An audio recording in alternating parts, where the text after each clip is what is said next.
Jadi kalau memang di situ ada memang anak-anak di situ bisa menjawab, berarti kita tahu di situ berprestasinya anak-anak itu sangat menonjol. Jadi berprestasinya hanya di bidang angka. Di bidang prestasi, Iya. ya di bidang tesnya itu, Tesnya atau tes nilainya. tes angket saja. Pernah pakai tanya langsung nggak? Kalau tanya langsung, enggak. Yakin itu ketika mereka tes itu validitasnya istilahnya tidak mencontek, saling mencontek satu sama lain. Kita memakai sistem, Pak. Sistemnya gimana? Sistemnya kalau kita memakai tes, sebagaimana kita menguji anak-anak, kita contoh satu ruangan ini kita maksudnya pakai meremutur kasar. Jangan kumpul, Pak. Kalau kita mungkin kalau di luar sana, kalau di luar pondok, insya Allah kalau di luar pondok bisa aja di rumah, bisa aja di tempat yang lain. Kalau di pondok, jadi 81 itu sekali tes. Berapa besar ruangannya? Bahkan ruangannya lebih besar dari ini. Lebih besar dari Iya. ini. Yang jaga berapa orang? Yang jaga kami meliputi dari penanggung jawab program Nas Nahwiyah dan Sarfiyah. Berapa orang? Sekitar 10 lebih.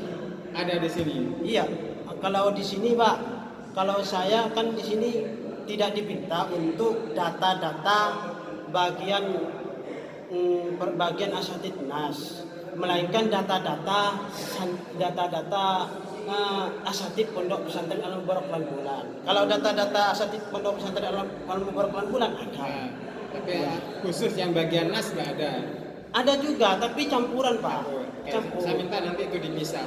Soalnya apa? Untuk validitas data ketika kamu melakukan tes tadi itu. Ya. Berarti bagian yang khusus, yang penanggung jawab nas ini ya. Ya.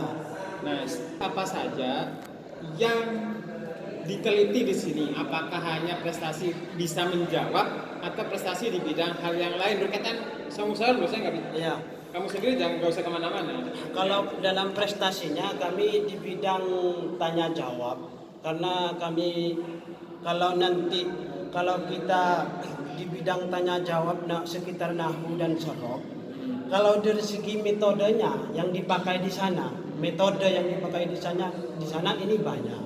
Dari segi musyawarah dari segi bidang nahwu dan sorof, juga dari segi sorogan juga ada baca kitab. Metode mengajarnya toh? Iya, metode mengajarnya itu. Ya. Cuman kami mengetes dari segi tes pakai hasil tes belajarnya toh, nahwu dan sorofnya toh. Berarti hanya pengetahuan tentang pengetahuan dan sorofnya. Pernah dites mereka membaca kitab dalam skripsi? Enggak. Kalau dalam skripsi enggak. Kenapa? Karena di sini kan sudah tercantum di situ, karena di situ tercantum dari segi metodenya itu banyak, ada sekitaran 4 di situ. Ada metode bahsu bagian nahwu dan sorof, juga metode dari segi sorogan, juga metode baca kitabnya di situ.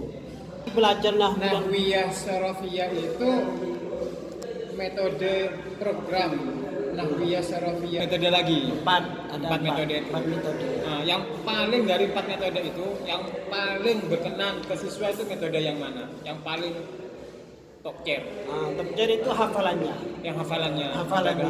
Metode hafalannya. Makanya saya mengambil hafalan. Nggak bisa dicontohkan bagaimana cara menghafalnya? Cara menghafalnya ya. Kalau saya contohkan. Ya. Contohkan. Saya contohkan. Kita ada sebuah kitab yang khusus untuk metode ad-darsus tsaniyah, yaitu al-kalamu huwal definisi daripada kalam. Al-kalamu huwal lafzul mufidul murakkabul mufid bil wad'i. Adapun kalimat yaitu ada 3. Ada isim kalimat yaitu ada isim, ada kalimat fi'il, ada kalimat huruf. Apa yang dinamakan kalimat isim? Bahwa kalimatun dalan alamanan fi nafsiha wa lam taqtarin bi zamanin watan, gitu, Pak. Berarti dari kitab itu disuruh menghafal saja. Menghafal. Nanti ada metode pemahaman, menghafal, metode pemahaman, juga ada metode sorogan, ada metode musyawarahnya. Ada 4. Yang paling menonjol ini dari segi hafalannya. Segi hafalannya. Ya. Jadi kalau anak sudah banyak menghafal nanti insya Allah banyak dari segi pemahamannya juga, dan dalam artian itu bisa menonjol dari segi nahwu dan syarabnya, prestasinya. Berarti sebetulnya tidak ada trik-trik khusus sebetulnya ya yang berkaitan dengan program ini gitu. Artinya kan ada trik menghafal. Ada nggak trik menghafalnya? Tidak ada. Tidak ada. Berarti hanya disuruh menghafal saja. Cuman suruh menghafal saja, dikhususkan. Disetorkan. Oke. Saya minta ini penjelasan di halaman berapa ini? Bentar ya. Halaman 2. Itu Leather Gottlieb, seorang orientalis keturunan Yahudi. Sampai dapat dari mana referensi itu? Ini dari buku.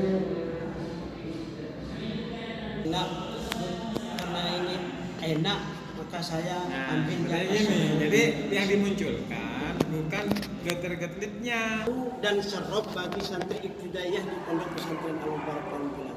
Adapun untuk mencapai prestasi belajar, yaitu meliputi tes ataupun kita tes nahwu dan sarfiyah, karena ini di bidangnya nahwu dan sarfiyah, kami mengetes dari bidang nahwu dan sarfiyah. Yang pertama, apa yang dinamakan mubtada, apa yang dinamakan khabar, apa yang dinamakan maf'ul bih, dan lain sebagainya. Dengan ini kita bisa mengetahui prestasi belajar santri dengan nilai nanti 1 per 1, yaitu satu pertanyaan yaitu 10. Jadi pertanyaannya 10, maka jadinya 100. Kami mengambil dari variabel X-nya. Adapun tentang korelasi antara program nahwiyah dan sarfiyah dengan prestasi belajar nahwu dan sarf bagian santri ibtidaiyah Pondok Pesantren Al-Mubarak, variabel X dan Y kita jadikan X2. Bagaimana untuk menjadikan X2? Yaitu kita kuadratkan variabel X. Kalau dijadikan Y2, yaitu kuadratkan di bagian variabel Y. Adapun mau menjadikan X dan Y, yaitu X dan Y itu kalikan. Maka hasilnya di sini, kalau untuk variabel Y, variabel X yaitu 4353, untuk variabel Y yaitu 6420, untuk X2 yaitu 234.717. Adapun untuk Y2 54.509, untuk XY yaitu 349.630. Adapun korelasi, untuk kita mengetahui korelasinya, yaitu kita memakai rumus produk momen, yaitu mencapai 0,9309 ketika diuji. Untuk R kali XI-nya apa, Pak? Yang sebelah atas. Sebelah atas, iya. R dikalikan X-nya, yaitu sama dengan ini. Kalau kita ingin mengetahui yang Y, yang XY itu XY 349.630, lalu dibagikan buka kurung 2000, yaitu dibagikan 2000, berapa itu?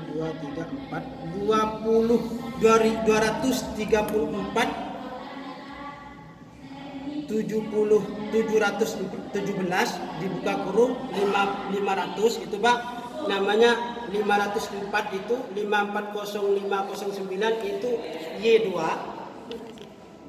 Kalau